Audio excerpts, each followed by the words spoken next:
Please welcome our speaker tonight, Sean. Yeah.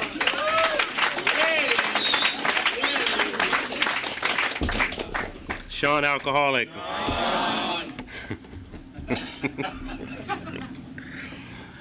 Yeah. Just a minute here. Hi, Mick. First of all, I want to thank Robert for asking me to speak. I love you. You know that. You know that. And welcome to the new people. And there's a lot of you. And there's actually one guy in here I got high with. And he's new. And Grant, I just want to say this. I'm glad you're here. And I mean that from here. Because, you know, thank you. Stay. Please stay. Congratulations to Susan. You know, I was at her first meeting. Sat right next to me. And, fuck. This is like I'm all emotional right now, and it's like all this stuff is coming. All these things, these events happened in like the last 3 hours, you know? And they all equal sobriety to me. You know, it's impossible for me to, if I cry, you know, because I'm sensitive. Yeah. Okay? No. I got Wayne over there. And you know, the good part, there's a lot of good things about being sober, and I'll get to my story in a minute, but, you know, I'm comfortable now. You know, it's like I broke the ice. I'm comfortable. I feel like I'm home. I know, you know, I can look in your eyes and you're just like me, you know. Besides all the things that this is saying to me, and I'll just repeat a couple of them because, you know, they're loud sometimes. They're really loud, you know. And it doesn't even matter where you come from, what color you are, what gender, you know, what race you are, whatever. It doesn't matter here. That is the ticket. But my head, you know, I walk in, I didn't see any black people, and I see one, and, you know, immediately my disease goes, yeah, they ain't gonna understand, you know? Go figure. And, you know, and then I got a couple guys here from, you know, a men's stag that I do every week, and, you know, they know me. Wayne knows me. Mickey was at my first meeting. I mean, so I'm home. It's like, okay, I'm in my living room, the fire's going, you know, there's regular eggnog, and ain't spiked like I like it, and, you know, and my family's over, and we're just sitting and talking, you know. And, you know, my life is a blessing today. It's like so unreal for a guy like me to be here right this moment, you know, and be able to express and be open with you and not afraid, because, you know, not afraid about what you're going to think about me, like my head was saying, you know, when I walked in here.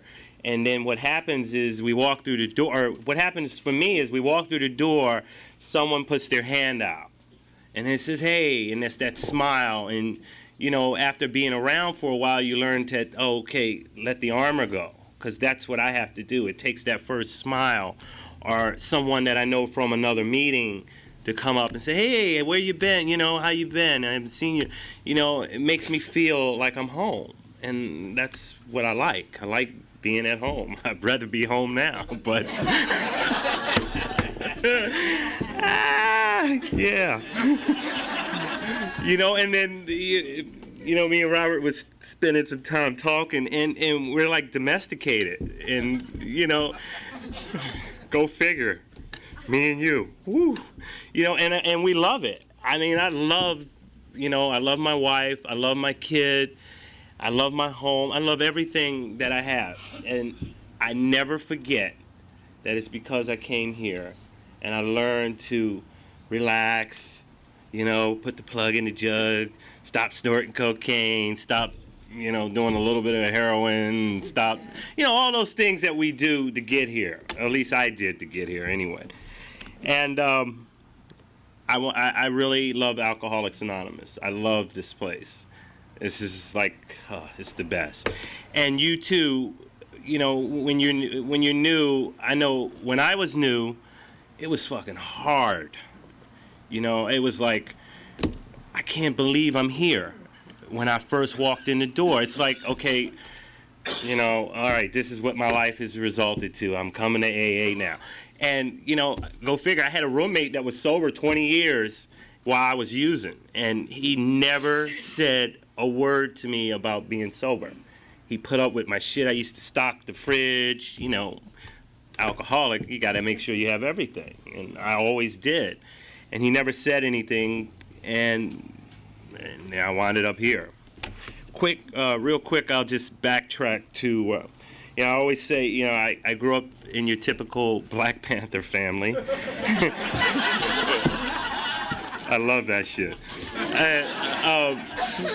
It's just my story. And, I didn't grow up with my dad, and my uncles, they were all Black Panthers, and that's who I ran with as a kid. And, there was some good stuff, and there was some bad stuff that went on, and, I started smoking marijuana at 6.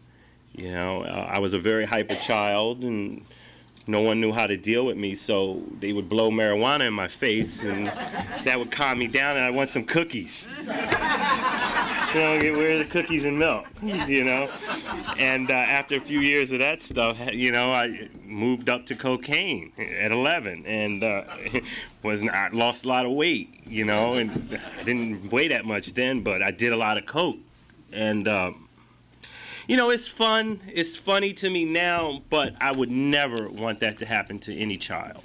I couldn't imagine my son going through what I went through. But on the other flip side of that, I wouldn't change anything because I had to, that was my path to get here.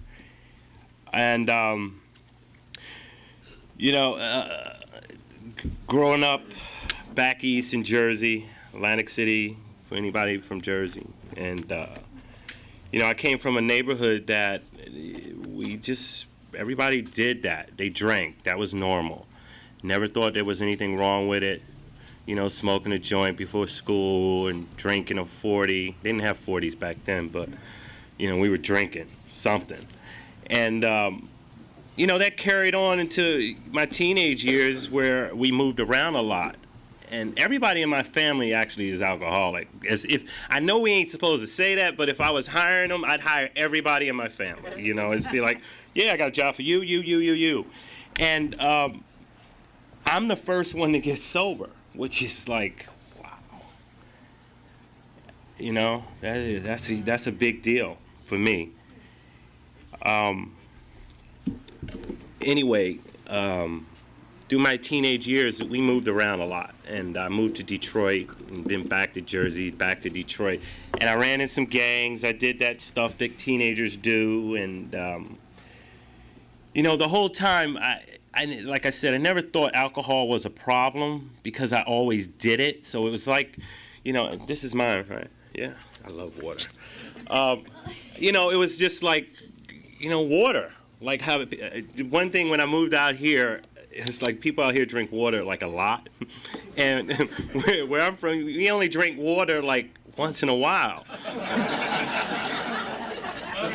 We didn't drink water. I mean, we had it, but we didn't drink it. And then I drank like you guys would drink water out here. It was like with everything. And then the drug part of that whole thing, drugs went along with anything I was doing. I drink, I do drugs. I do drugs, I drink. It just went back and forth for so many years. And then, I got in a lot of trouble.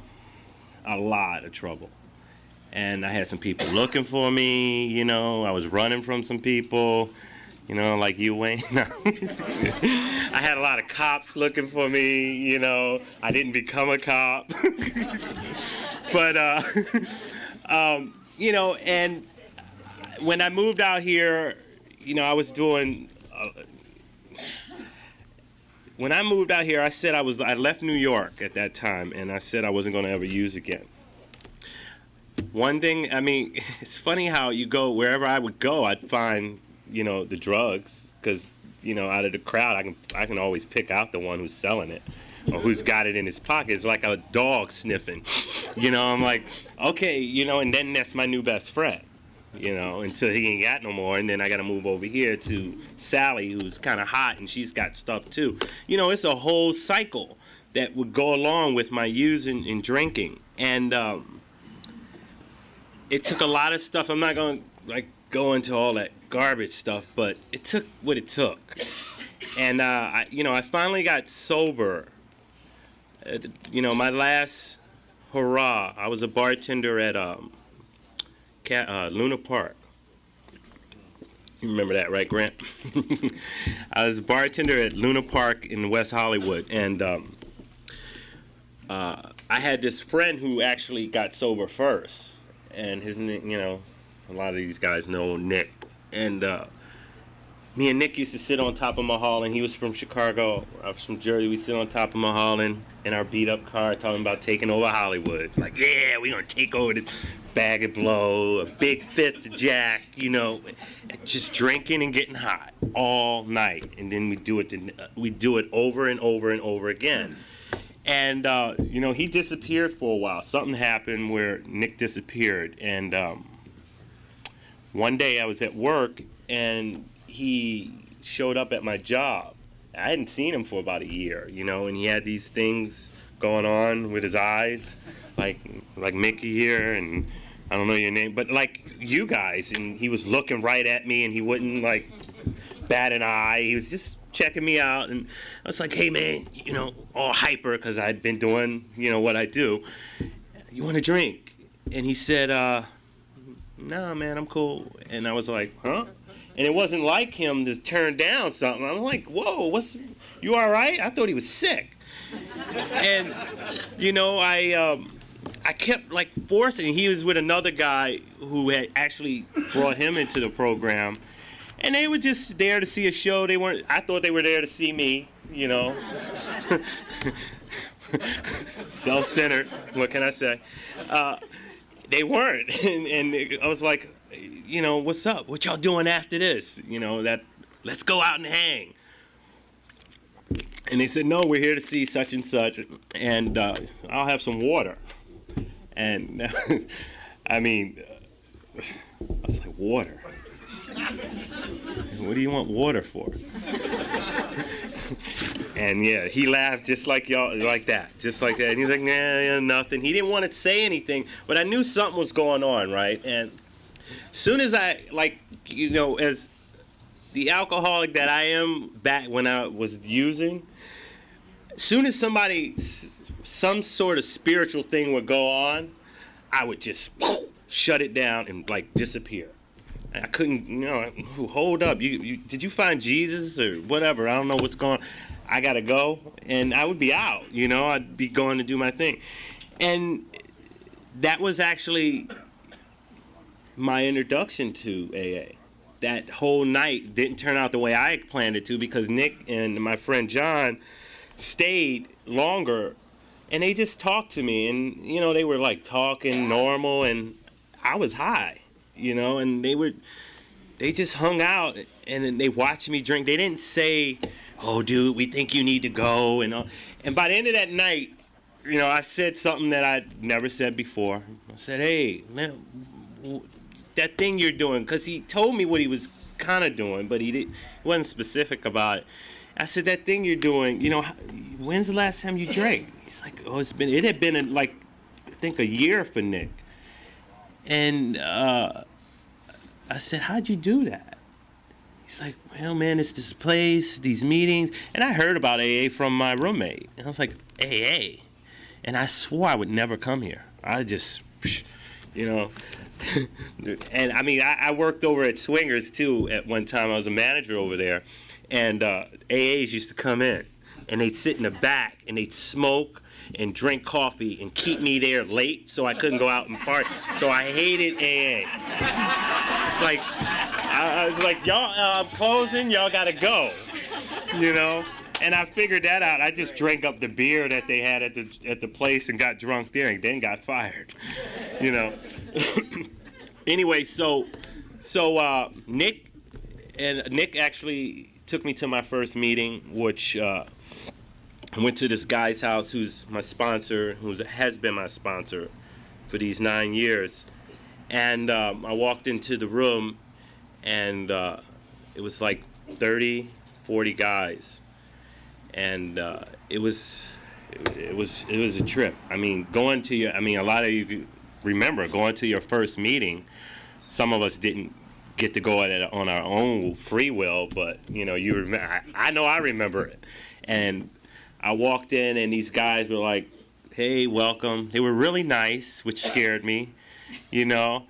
There was a couple black guys, and I still was scared, and I was like, "Oh shit." And I was talking all this garbage. You know, my sponsor said, "Dude, you were out of your mind." Jeff used to go to that meeting, and I was like crazy. I couldn't remember that. He's like, "Yeah, you were just off the, dude, you had so much shit going on." And, you know, I didn't get it right away, but I pretended like I got it. It was something that I wanted to do, but I just didn't. AA wasn't right now. I got other things to do. Wasn't nothing going on, you know. I'll get it, you know. And I got 30 days though. I didn't use or drink. I got 30 days, and then I thought that I could like go out, and I hung out in after hours a lot. I thought I could go back, hang out with the fellas, and wear my AA badge, and it's like, I'm cured at 30 days. Yeah. Woo! Give me a drink. You know, and that's exactly what I did. I went to the bar and I said, "Give me a drink."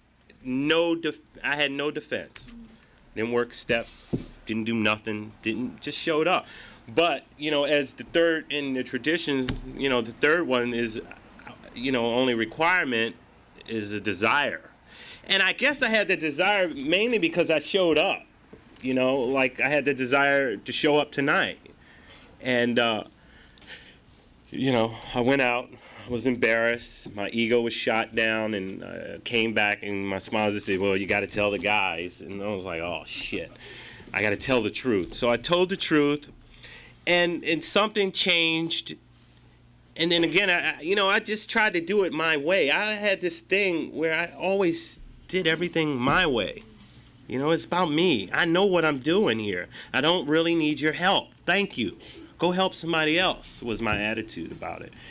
So I got 30 days. I went out, came back, got 60 days, went out.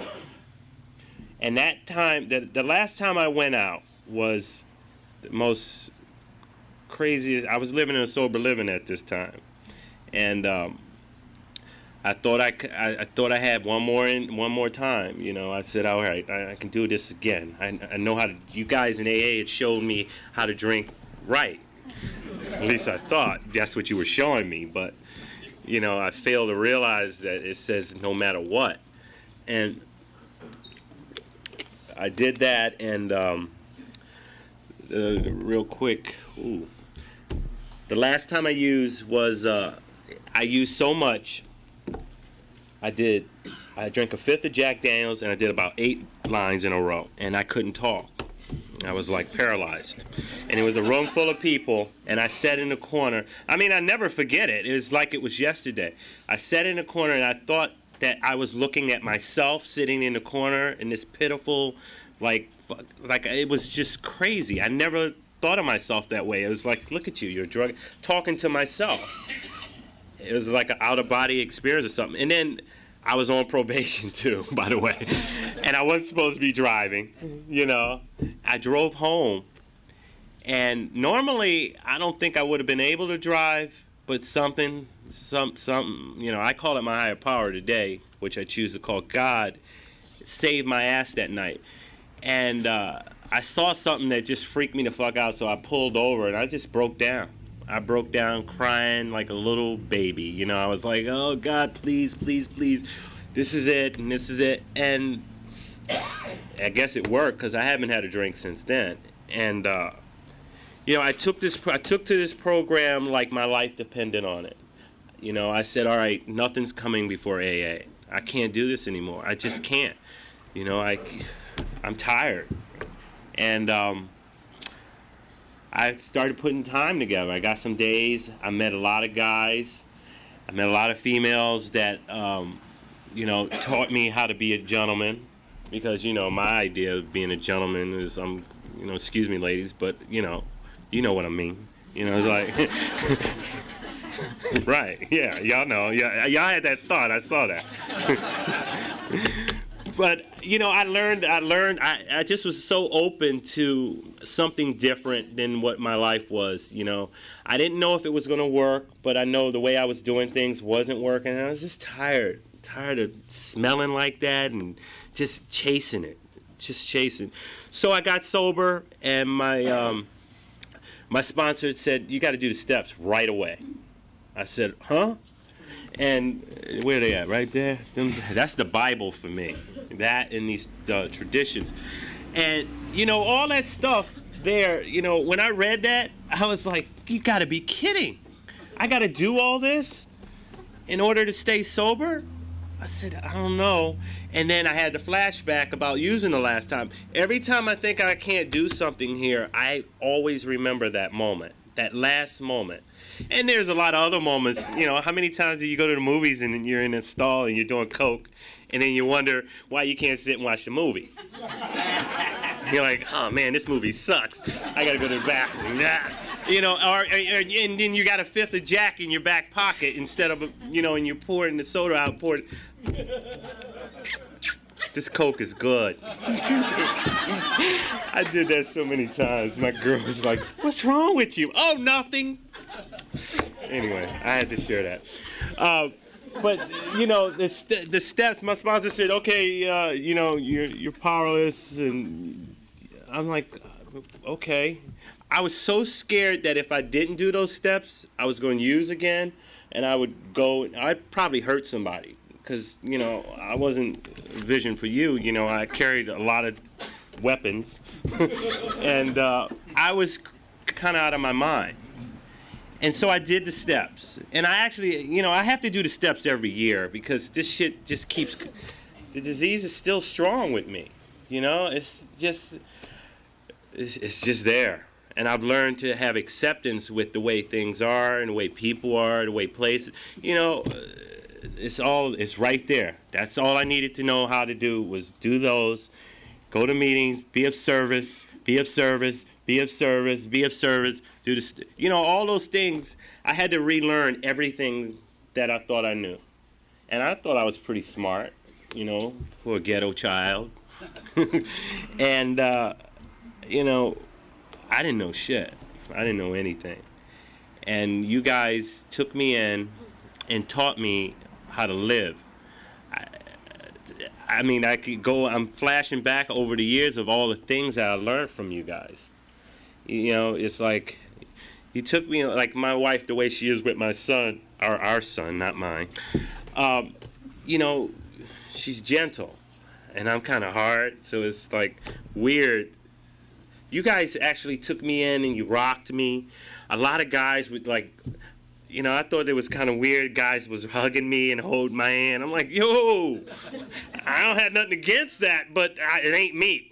And I was, I had all this nonsense up in my head about what a man was. I didn't know what a man was. I had no clue. And the guys that were my examples, well, they weren't really the best examples in the world. They did the best they could, too. And, I don't have a resentment against any of them. They just did what they knew how to do. And,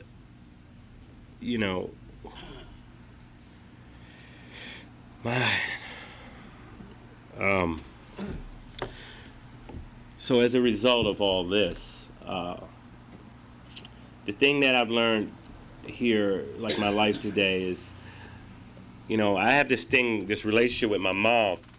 And I get a little goosebumps about it. And my mom's my best friend today.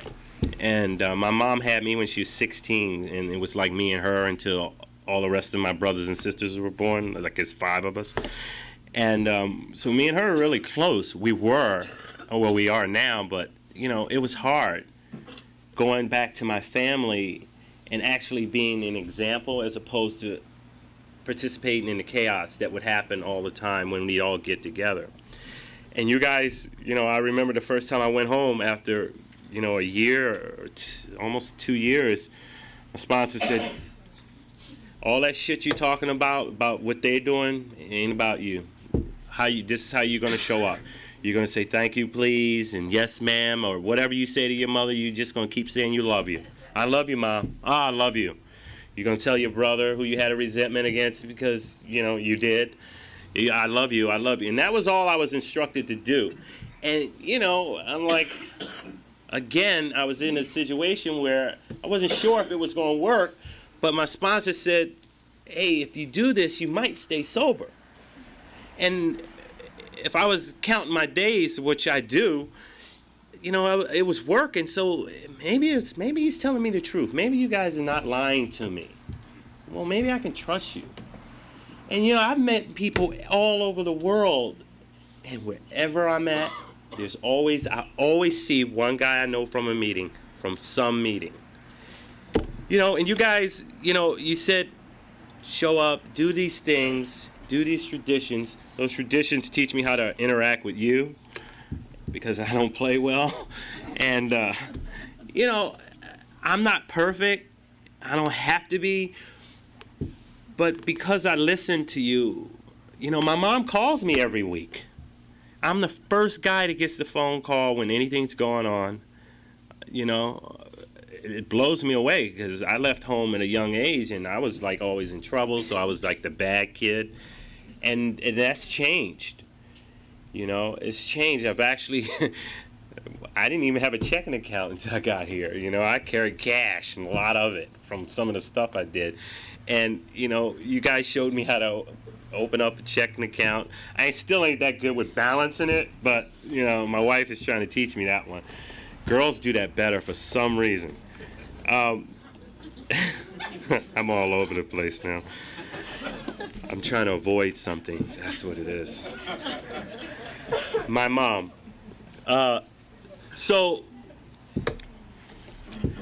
my family had a habit of not saying, well, no one, you know, we don't speak of love. We didn't at that time. And as a result, my sponsor had me just say I love you to everybody in the family. And then I thought that wasn't working because it took like 3 years of just, hey, how you doing? Listening to the stuff and, you know, really listening, not giving my opinion, not saying, oh, that you shouldn't do this, not judging. And that shit's hard. It was so hard. But, you know, as soon as I was about to, like, say I'm not doing it anymore, my mom finally said the words, I love you. And it just, you know, it was almost like, huh? What'd you say? And it blew me away. I was in tears. I was like, I love you too, Mom. You know, and then it happened with my grandfather, who kind of raised me too, because he never said that. And you know, those are the two. My grandfather's no longer with us, but those are the two people that like really stand out for me. And as a result of this program, like I said, I've grown up here. I continue to grow up. You know, and I work the steps to the best of my ability. And the best of my ability is, you know, if I was drinking and using, and I did whatever it took to get that shit, I remember if I didn't have it, I always had it. And when I don't want to do something here, it's like I'm gonna die if I don't come here. Now, you know, I might not. The chances are I might make it, but I don't want to be walking around like it's Christmas and, you know, oh, fuck you, or cutting people off. And, you know, I used to carry a gun up until 5 years of my sobriety, right? I never told my sponsor about it. And, you know, and when he found out, it was almost like my dad scolding me, and I didn't grow up with a dad, so I'm like, wait, who are you? My dad. It's like, dude, you're going to go to jail. You got 5 years, and you're going to meetings with a gun? what the hell's wrong with you? I'm like, huh? We always did that. We carried in case somebody fuck with you. Well, the thing about that is when you're carrying, when you're looking for shit like that, it always finds you. If I come to a meeting, I'm looking for love, or I'm not looking for love, but if I come and I bring that which I'm seeking, or I think I need, if I bring it, it shows up. You know, if I love you, you love me. Some of you might not, and if that's okay. But I get to keep my side of the street clean. And, you know, it's kind of clean. You know, I do a 10-step most every night, and I do an inventory every year, and it's like, damn, ain't shit on my inventory anymore. What's going on? I think I'm like, I have this joke with my wife about, like, I'm 41, and I feel like an adult a little bit. I'm actually a little boy still, because I like little boy playing games and shit. And I love to laugh, you know. One of the main reasons I kept coming back here is because people in here were laughing. You know, people were like, real laughs. I was like, damn, this shit's funny. And where else can you go? I mean, you know, I've been to church. I've done a lot of different outside stuff because I continue to want to live, you know, free of the bondage of myself. You know, I've had a taste of what it feels like to be free, like spiritually, like, and it fucking feels great. I mean, it's better than any drug or any drink for me, you know. And real quick, right? Yeah. I'm so glad I'm almost done. No, I mean, I love being here, but I'm tired. I got a job. Go figure. I'm working for a corporation. I never thought I would work for a big company, and I got a job with a big company. And I'm like, damn, how the hell I get here? I'm sober. You got sober. I'm like, oh. You know, and it's good, I guess. I show up, and they take care of me. In my head, I think I should be running the company, but thank God we don't get arrested. You know, we don't get in trouble for what we think, right? I love these guys. You know, real quick, another great gift. And I know if you're new, you're like, yeah, fuck it. I just know what you're thinking because we've all thought it. I mean, you can ask anybody with time, well, what was your first 30 days like? I'm sure they got like, oh man, I was thinking this, blah, blah, blah, blah, blah, blah, blah. We all are this, I mean, we're all home. We're all here. You know, it's Wednesday, a couple days before Christmas, and we're in a meeting. We're not out there where there's, what's going on out there? In them stores? Yeah. Anyway, my son, all right, my wife's sober also, and, you know, we have this little boy who is like, I never thought I would have the love I have for my boy. And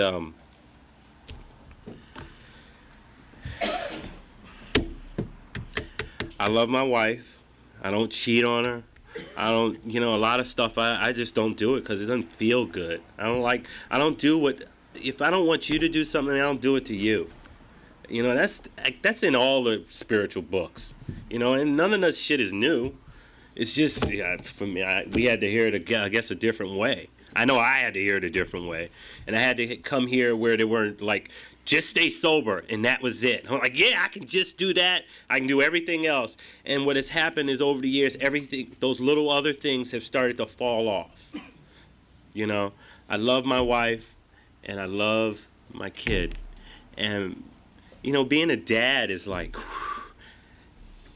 I didn't have my father. And I used to hold that like I could never do it. I learned how to be a dad from guys in here that are dads. And you know, when I have a problem, I call them, and they're like, yo, no, dude, do this. I'm like, all right. No, yeah, do this. You know, and sometimes it works, sometimes it doesn't. I learned how to be a faithful husband from the women in here. You know? I have a lot of female friends in the program, and they all know me as the safe guy. I love that. I heard that from one of my friends. She's like, yeah, Sean's the same. And I kept hearing, like, what's that mean? Like, oh, it's cool. We can tell you anything, and you're not going to try to, like, sleep with us. I'm like, huh? Man, how'd I get to be that guy? Damn. You know, and you know what? That's a good thing. That's a good thing. It's like, I'm happy. I'm finally happy that, you know, what I was seeking out there with drugs and alcohol, I came in here, I surrendered everything, and you guys kind of like put me back together slowly over the years. I'm not done. I'm not trying to get to somewhere because I'm already here. And the miracle happens every time I show up here, and I get to learn what I need to learn in here to carry it out there. So, you know, because I got to deal with out there too. I don't just get to be sober and do the work here and just in these rooms. I get to carry it out there, and my son is, you know, he doesn't have to worry about his parents. You know, he gets to be the boy. I live right, you know, whenever he wants something, I go get it because it's like we both get to play with it. And I blame it on him. I'm like, he wanted it. She's like, he didn't need it. I'm like, no, he really wanted it. Little Tonka toy, you know, in the sand. You know, I just want to, again, I want to say I welcome you if you're new.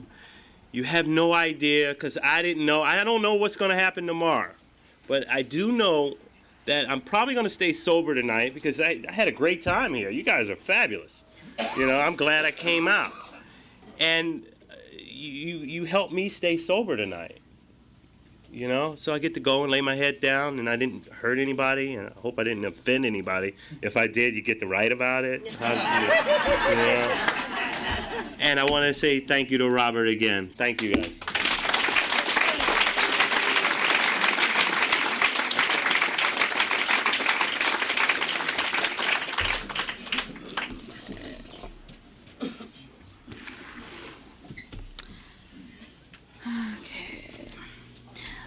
I would like to thank Mike for Chapter 5 and Lucy for the 12 traditions. Are there any secretary's announcements? Robert, I'm an alcoholic. Hi. It's always like the first time I come up here every time. Let's thank Sean for speaking tonight. And thanks Sandy for leading a great meeting.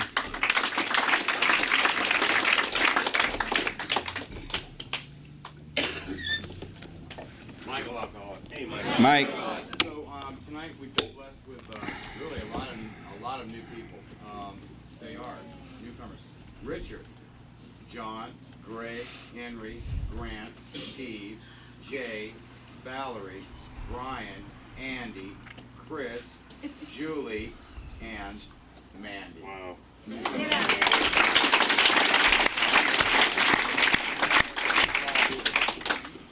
Our guest from San Pedro, Eric from San Pedro, Mira from San Pedro, and Debbie from Long Beach.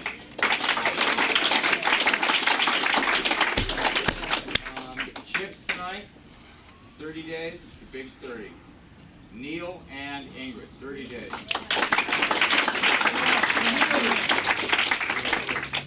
90 days. Beth, Gavin, and Michael.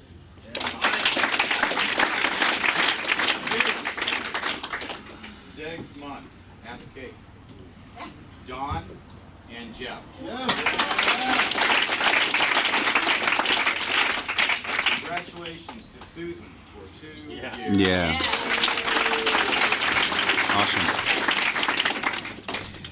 Awesome. Could the people who have commitments at this meeting identify themselves, and we will clap afterwards.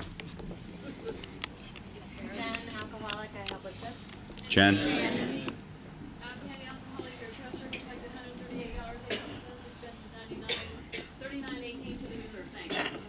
Thanks.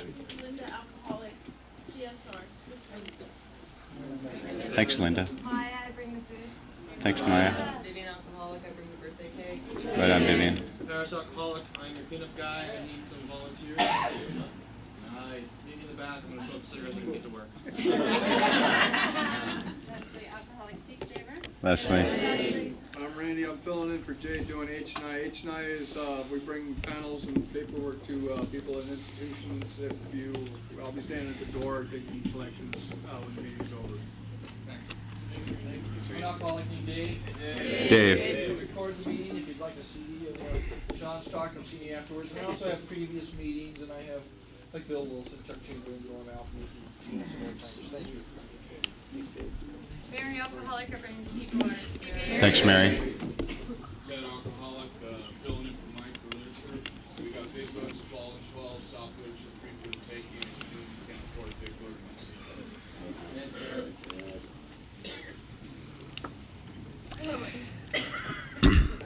Real quick, can we do a group conscience? Does anyone have an objection if we were to make a sponsorship announcement at this meeting? In that case, would the women who are available for temporary or full sponsorship stand so the new gals can see? They bring you through the steps. It's an amazing and fantastic, integral and central part of the program. And the men, please.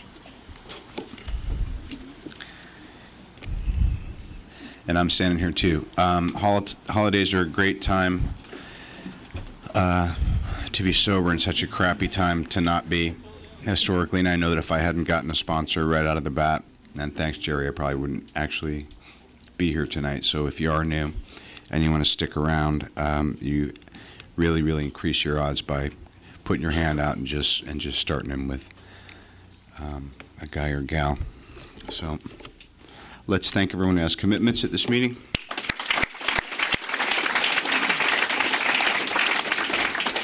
And back to you, Sandy. Thanks for letting me be of service.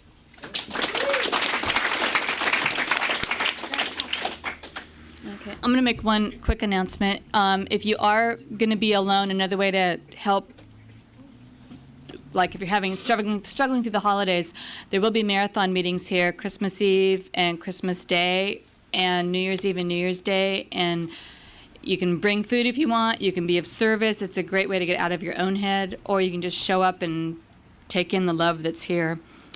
And so there's information. There's a flyer right here. This has been a regular Wednesday night speaker meeting. Thank you for coming, and keep coming back. And now, after a moment of silent meditation for the alcoholic who still suffers, would Marissa lead us in the Lord's Prayer?